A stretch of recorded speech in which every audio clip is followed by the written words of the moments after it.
女子徒步离奇失踪，遗骸惊现公园深处。一条神探的凶手侧写，带出了无数凶案的冰山一角。我是左手响指的 Loki， 让我带大家穿越到1979年全案的开始。案件发生在美国旧金山，这里是世界著名的旅游胜地，拥有众多著名景点，气候宜人。1979年8月19日，44岁的艾达·凯恩来到塔马佩斯山下的公园徒步旅行，从这里可以欣赏到金门大桥的美景。他是一名已婚银行高管，平时喜欢运动。这一天，他独自出门锻炼，但直到深夜，他都没有回家。她的丈夫立即报警，警方觉得她在山里遇到了麻烦，于是派出了搜索队。尽管她的车依然停在停车场，当晚却没能找到她。第二天被找到时，艾达已经没了呼吸，她被人从背后袭击，后脑勺有一处枪伤。从现场看，她跪在地上，脸贴地面。她可能被迫对凶手表示顺从。凶手从她的钱包里拿走了10美元和一些信用卡，还拿走了她的眼镜，但留下了她的首饰。尸检结果显示，艾达被以处决的方式射中后脑，她并没有受到侵犯，警察无法判断这次犯罪的动机。朋友们都想不出为什么有人要伤害她。据目击者描述，当时在附近有看到2个人，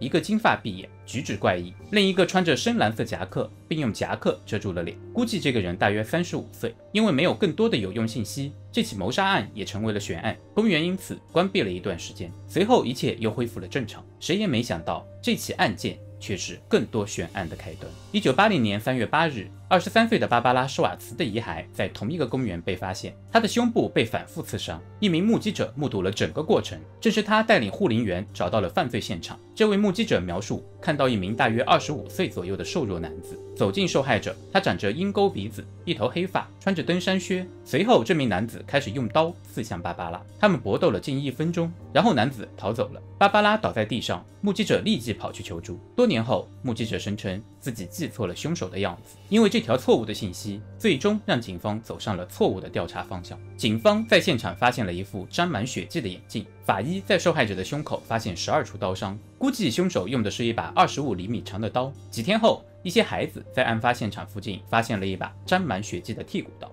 不幸的是，一名电视台记者不小心抹去了这把刀上的指纹。现场找到的眼镜是监狱里专门为犯人提供的款式。于是调查人员开始检查最近释放的罪犯名单，然而调查依然没有发现任何的线索。几个月以后，26岁的安妮·奥尔德森到公园慢跑后再次遇害，一颗子弹从她的头部右侧穿过。但与之前不同的是，安妮被侵犯后又被允许穿上了衣服，她的右耳环不见了，脸朝上靠在一块石头上。从她扭曲的姿势来看，她可能也是被迫跪着被杀害的。与此同时，现场附近发生了一起双尸命案。1980年10月16日，在离公园不远的一户人家中，精神异常的小儿子开枪射杀了母亲和哥哥。经历了一系列逮捕行动，避无可避的小儿子选择自首，并因此案被判处死刑。警方认为他符合放下之前案件的凶手特征。大家都觉得连环杀手已经落网，但新的案件又发生。11月28日，一名叫做肖娜·梅的年轻女子与朋友相约去国家海岸公园徒步旅行。当她没有出现时，她的朋友们紧急向公园报备了失踪。2天后，他们发现了梅的遗骸，她赤裸着被用铁丝捆绑起来，头部中了3枪，然后被塞进一条浅沟里。验尸结果显示，她遭到了侵犯。就在她的旁边是另一位年轻女性的遗骸，22岁的戴安娜·奥康奈尔。她是在与朋友徒步旅行时失踪的。戴安娜头部中了1枪，似乎是与梅同时遇害的，因为另一名徒步旅行者在午后听到该地区有4声枪响。2名受害者躺在一起，脸朝下，他们的衣服堆在背包里。戴安娜的嘴里塞着一条内衣，她是被人用铁丝勒死的，同样遭到了侵犯。警方推测，凶手绑架了其中一个女生，却被另一个女生看到了，所以凶手决定杀人灭口。正当大家感叹今天已经足够可怕时，800米外又发现了2具遗骸，2名受害者都是头部中枪，其中1名受害者是男性，这还是第一次。经确认，他们分别是19岁的理查德·斯托沃斯和18岁的辛西亚·莫兰。他们已经订婚，10月中旬曾一起去远足。据说辛西亚对这个地方非常熟悉。他们于10月11日被报告失踪，但一直没有被找到。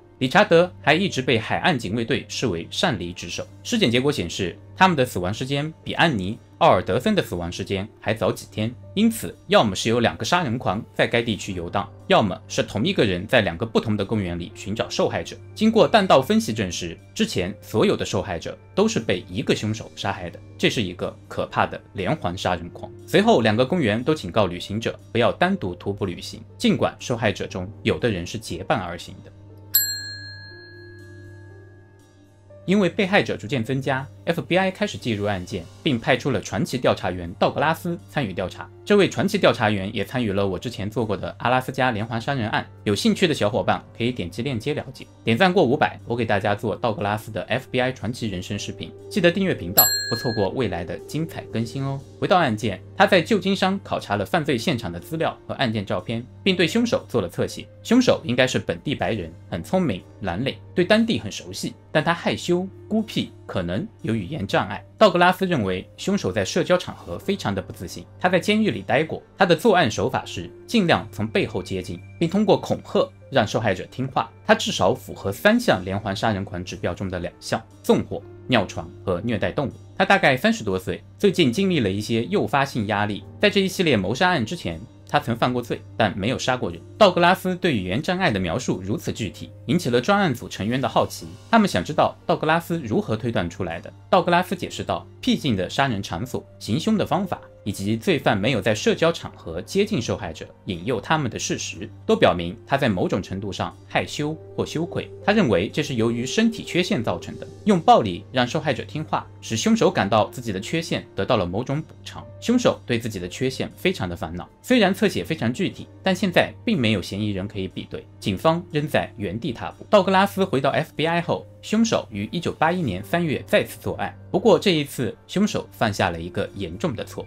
1981年3月29日，大学生艾伦·玛丽汉森和斯蒂芬·海尔特到州立公园徒步旅行，在离观景台不远的地方，一名男子向他们走来，手里拿着一把手枪。他用手枪威胁他们，并意图侵犯艾伦，但遭到了艾伦的激烈反抗。海尔特恳求男人放过他们，但男人举起枪，当着海尔特的面近距离朝艾伦头部开了2枪，朝肩膀开了1枪。海尔特惊恐万分，尝试逃跑，但还是被男人开枪射穿了脖子。幸运的是，没有造成致命伤。当海尔特向其他旅行者寻求帮助时，这名男子逃离了现场。尽管涉及枪支的外伤经常会干扰人的记忆，但海尔特显然完全有能力向警方描述这名袭击者。他记得这个人有一口扭曲的黄牙，并认为他大约50岁，身高约1.8米，体重约80公斤。秃顶，背着一个背包，戴着一副黑框眼镜，穿着一件背面印有字母的金色夹克，头戴一顶半球帽。除了海尔特提供的线索，目击者说他们在景观台上看到一名男子在枪声后跑开，并驾驶一辆红色菲亚特汽车离开。共有7名目击者向警方报告了这名男子，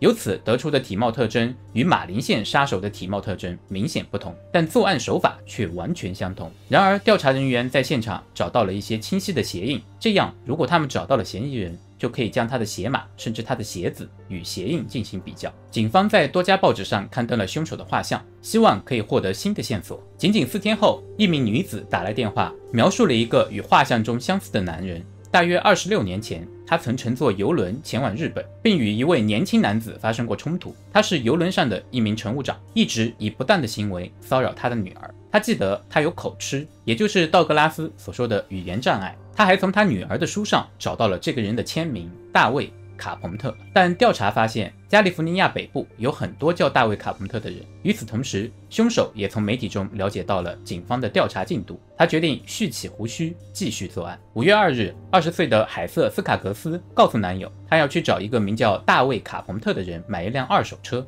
据说卡彭特是海瑟公司的同事，有时他还会用公司的车送海瑟回家。聊天时，海瑟提过想要一辆自己的车，于是卡彭特告诉海瑟，自己的一个朋友要卖车，可以借钱给他买下这一辆。在卡彭特旁敲侧击下，海瑟同意去看看。临走前，他把大卫·卡彭特的电话号码和地址以及预计回来的时间告诉了她的男朋友丹·平尔，但他再也没有回来。于是平尔去找他，并质问卡彭特，卡彭特却说那天早上他们从未联系过。这下平尔急了，他向警方报了警，并告诉警察卡彭特曾指示海瑟不要告诉任何人他要去哪里，并让他带400美元去买车。卡彭特的名字再一次出现在调查人员的视线中，已经确认他与凶手画像非常相似。虽然没有发现遗骸，但海瑟的年龄与那些徒步旅行中遇害的人相似。警察找到了卡彭特的假释官，假释官在倾听了他们的担忧后，认为卡彭特可能就是警方正在寻找的凶手。警方这时才发现，由于技术性错误，卡彭特被释放时并没有出现在被释放名单中，在记录中他仍然在监狱。如果不是这个原因，他可能很早就会被发现。专案组开始着手跟踪并调查卡彭特。51岁的大卫·约瑟夫·卡彭特与父母住在旧金山， FBI 在这栋房子外设置了监视车，秘密监视他的一举一动。一天，他们发现他手里拿着一个购物袋在走路，探员小心翼翼地靠近他，用轻柔的语调说话，以免惊动他去拿袋子里的东西。他起初似乎有一些困惑，但很快就坚持要找律师。这时，特工告诉他被捕了。